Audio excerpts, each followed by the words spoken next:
Hi வணக்கம்.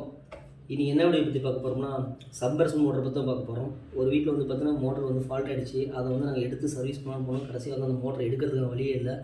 பயங்கர டைட்டாக இருந்துச்சு. அதை எப்படி எடுக்கிறதுன்னு காட்டுறதுக்காக இந்த வீடியோ. அதை வந்து அதை எடுக்கிறதுன்னு தனியாக ஒரு டீமே இருக்கிறாங்க. அந்த டீமை கூப்பிட்டு தான் அந்த மோட்டர் எடுத்தோம். அதே போல் வந்து சப்மர்சிபிள் மோட்டர் பெஸ்ட்டாக கம்ப்ரஸர் பெஸ்ட்டான்னு கேட்டால் நான் வந்து கம்ப்ரஸர் தான் பெஸ்ட்டுன்னு சொல்லுவேன். ஏன்னா உங்களுக்கு வந்து பார்த்தீங்கன்னா கம்ப்ரஸர் மோட்டர் வெளியில் இருக்கும், டியூப் மட்டும் தான் உள்ளே இருக்கும். என்றைக்காக தான் ஃபால்ட் ஆகுது.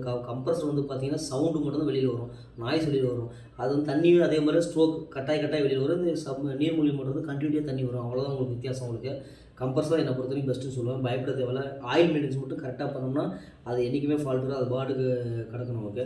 அது மேக்ஸிமம் செலவு வச்சாலும் உங்களுக்கு 4000 4500 செலவு வைக்கும் அந்த கம்ப்ரஸர் சர்வீஸ் பண்ணிங்கன்னா. இதுவே வந்து நீர்மூழ்கி மோட்டர் பண்ணி சர்வீஸ் பண்ணிங்கன்னா உங்களுக்கு வந்து பார்த்தீங்கன்னா 10,000 மேலே செலவு வைக்கும் உங்களுக்கு. அந்த இம்ப்ளையர்லாம் வந்து மாற்றினா அதெல்லாம் செலவு எடுத்தாவே இம்ப்ளையர் மாற்றி தான் வைக்கிற மாதிரி வரும். அதனால் என்னை பொறுத்தவரைக்கும் இதுதான் நான் பெஸ்ட்டுன்னு சொல்லுவேன். நீர்மூழ்கி மோட்டர் இறக்கிற நேரத்தில் வந்து பார்த்திங்கன்னா அடிஷ்னலாக கம்ப்ரஸர் போகிறதுக்கான பைப்பும் விட்டுக்கோங்க. நான் செய்கிற பில்டிங்கில் வந்து கம்ப்ரஸர் போகிற மாதிரி ஒரு ப்ரொவிஷன் விட்டுருவேன். ஏன்னா ஃப்யூச்சரில் வந்து கம்ப்ரஸர் இறக்கிறதா அந்த இடத்துல டைல்ஸ் உடச்சி பண்ணுற வேலை கிடையாது. அதுக்கு தகுந்த மாதிரி நான் பைப் போடுவேன். அதையெல்லாம் ஃபாலோ பண்ணிக்கோங்க. அதே போல் வந்து மேனுவல் வந்து மேல் மட்டத்தில் போடுங்க. 2 சைஸில் போடுங்க. நல்லா அகலமாக போடுங்க. அப்போ தான் ரிஞ்ச் போட்டு போர் ஃபால்ட் பார்க்குறதுக்கு வசதியாக இருக்கும். போர் பைப் மேலேயே உடஞ்சிச்சினாலும் ஃபால்ட் பார்க்க வசதியாக ரொம்ப டெப்த்தில் இருந்துச்சுன்னா உங்களுக்கு எடுத்து பண்ண முடியாது. அதுக்காக இந்த வீடியோ. இந்த மோட்டரை எப்படி எடுத்து நாங்கள் இன்சர்ட் பண்ணுறோன்னு காட்ட போகிறோம். நாங்கள் பார்த்து பயன்படுத்திக்கோங்க. இப்போ வந்து பார்த்திங்கன்னா இந்த போர் மோட்டரை வந்து ஏற்கனவே உள்ள ரோப்பை வச்சு இருக்கிற மேன் பவர் வச்சு ஃபுல்லாக ப்ரெஸ் பண்ணி இழுத்து பார்ப்பாங்க. நல்லா ஃபுல்லாக டைட்டாக இன்னொரு எண்டில் எடுத்து ஒரு இடத்துல ஃபோல்டு பண்ணி இழுத்து டைட்டாக கட்டிக்கிட்டு அவங்க ஃபுல்லாக இழுத்து பார்ப்பாங்க. இழுத்து பார்த்தும் வராத பட்சத்தில் தான் அந்த என்ன பண்ணுவாங்க, அடுத்த ஸ்டெப் என்னென்னா அந்த இருக்கிற அந்த ஹெச்டிபி ஓஸ் இருக்குது பார்த்திங்கன்னா, அந்த ஹெச்டிபி ஓஸை வந்து கட் பண்ணிவிட்டு அந்த ஹெச்டிபி ஓஸ் கட் பண்ணிட்டு ஃபஸ்ட்டு மோட்ரு வந்து எவ்வளோ ஆழத்தில் நமக்கு இருக்குது கீழே இருந்து நம்ம வந்து போர் வந்து பார்த்திங்கன்னா நம்ம வந்து ஒரு அப்ராக்சிமேட் சொல்லியிருப்போம். நம்ம 250 அடி 200 அடி நம்ம அளவு சொல்லுவோம். ஆனால் வந்து அது கன்ஃபார்மாக தெரிஞ்சுக்கிறதுக்கு என்ன பண்ணுவாங்கன்னா, இவங்க அந்த ஹெச்டிபி ஓஸை கட் பண்ணிவிட்டு தேவையான அளவுக்கு அவங்களோட ரோப் இருக்கும். முன்னாடி ஒரு இரும்பு துண்டு மாதிரி இருக்கும். அதை கட்டி உள்ளே விடுவாங்க.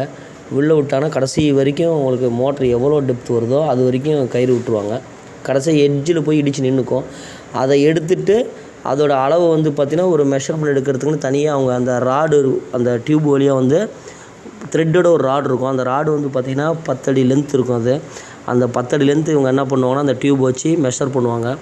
அளவு எடுத்துகிட்டு எத்தனை ரோப் வருதோ அத்தனை ராடு அந்த ஃபுல்லாக கரெக்டாக அந்த டியூப் வழியாக இன்சர்ட் பண்ணி உங்களுக்கு கடைசி வரைக்கும் தள்ளி உங்களுக்கு ப்ரெஸ் பண்ணி 2 பேர் சேர்ந்து மேலேருந்து கீழே புஷ் பண்ண என்ன ஆகும்னா உங்களுக்கு அந்த மோட்ரு வந்து ஜம்ப்பாக எந்திரிச்சு மேலே வந்துகிட்டே இருக்கும். அதுக்கு முன்னாடி அந்த ரோப் என்ன பண்ணுவாங்கன்னா ஒரு நல்லா ஸ்ட்ராங்கான இடத்துல இழுத்து கட்டி டைட் பண்ணுவாங்க. டைட் பண்ண தான் இந்த ப்ரெஸ் பண்ண உங்களுக்கு மோட்ரு வந்து ஜம்ப் ஆகி கீழே எதாவது மாட்டிகிட்டு இருந்தால் கூட கீழேருந்து மேலே வரைக்கும் எந்திரிச்சு மேலே வந்துடும் உங்களுக்கு. இப்போ வந்து பார்த்திங்கன்னா அளவு எடுத்துட்டு இப்போ அந்த ஹெச்டிபி ஓஸ் இருக்குது, இந்த கருப்பு ஓஸ் வழியாக வந்து பார்த்திங்கன்னா கொஞ்சம் மொத்தமான ராடு இந்த ராடில் வந்து மேலே ஹெட்டில் வந்து த்ரெட் இருக்கும் உங்களுக்கு.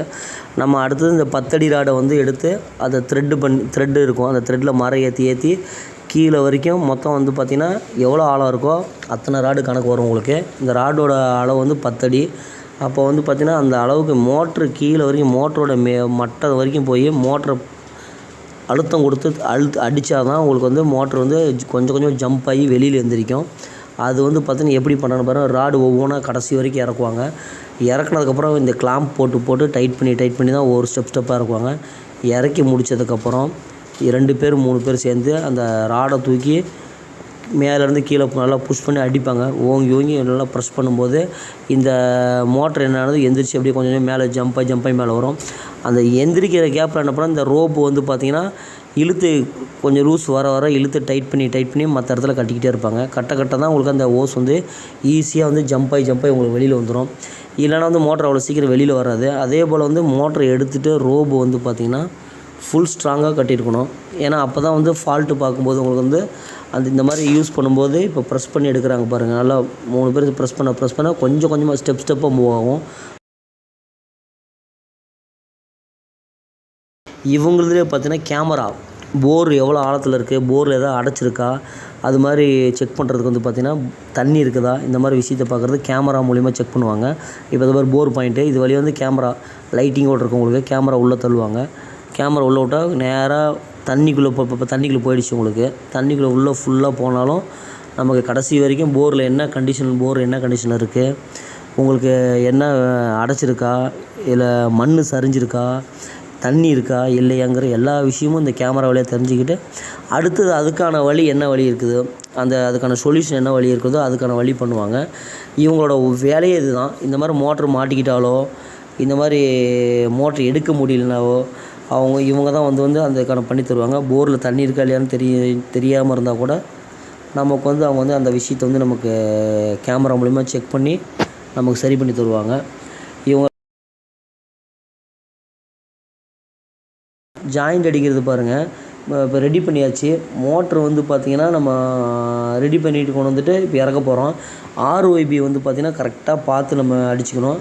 அதே போல் நமக்கு ஜாயிண்ட் வந்து பார்த்திங்கன்னா பக்கத்தில் அடிக்கக்கூடாது. ஜாயிண்ட்டு தள்ளி தூரமாக அடிக்கணும். எவ்வளோ தூரம்னா கிட்டத்தட்ட ஒரு 2 இன்ச்சு கேப்பாவது வேணும் உங்களுக்கு. மோட்டருக்கும் அந்த மோட்டரில் ஜாயிண்ட் அடிக்கிற ஒயர்லேருந்து ஒவ்வொரு ஒயருக்கும் RYBன்னு 3 ஒயர் இருக்குது பார்த்திங்களா. அந்த 3 ஒயரும் வந்து பார்த்திங்கன்னா தனித்தனி ஜாயிண்ட் இருக்கணும். ஜாயிண்ட் அடிக்கிறது இல்லாமல் எவ்வளோ டிஸ்டன்ஸ் இருக்குது பாருங்கள். அந்த ஆருக்கு எது டிஸ்டன்ஸ் இருக்குது பாருங்கள். அளவு எடுத்து அதுக்கு தகுந்த மாதிரி கட் பண்ணிக்கணும். அதுக்கப்புறம் பிளாக் டேப்பில் இன்சுலேஷன் டேப் வந்து பார்த்திங்கன்னா ஒரு லேயர் போடணும். அதுக்கு பிறகு மறுபடியும் அந்த வாட்டர் டேப்பில் வந்து மறுபடியும் ஒரு லேயர் போடணும். லேயர் போட்டு ஃபைனலாக வந்து உங்களுக்கு ஒரு டேப் அடிச்சுட்டு நம்ம இது பண்ணிக்கணும். அதுக்கப்புறம் பார்த்திங்கன்னா மோட்டரில் வந்து பார்த்திங்கன்னா பம்புக்கும் மோட்டருக்கும் நடுவில் தான் உங்களுக்கு அந்த மோட்டரோட ஃபுட்வால் இருக்கும் உங்களுக்கு. அதில் வந்து பார்த்திங்கன்னா அதில் வலை கம்பெனிக்காரங்க ஏற்கனவே கொடுத்துருப்பாங்க. ஆனால் நம்ம வந்து அடிஷ்னலாக அந்த கொசு வலை இருக்குது பார்த்திங்கன்னா, கொஞ்சம் மொத்தமான வலை போட்டு 2 பக்கம் போட்டு ஃபுல்லாக 2 பக்கம் நல்லா டேப் அடிச்சிட்டோம்னா நமக்கு பின்னாடி வந்து பார்த்திங்கன்னா நமக்கு எந்த மண் ரொம்ப சின்ன கல்லெலாம் வந்து பார்த்திங்கன்னா உள்ளே வந்து போகாது. அதான் ஆல்ரெடி சேஃப்டியில் தான் இருக்கும். அடிஷ்னலாக நம்ம இன்னொரு பாதுகாப்பு வளையத்தை போட்டுக்கிட்டோம்னா நமக்கு மோட்ரு இன்னும் கொஞ்சம் நல்லா சேஃப்டியாக இருக்கும். இப்போ பார்த்திங்கன்னா ஆல்ரெடி போர் வந்து பார்த்தா ரொம்ப ஆழத்தில் இருந்துச்சு.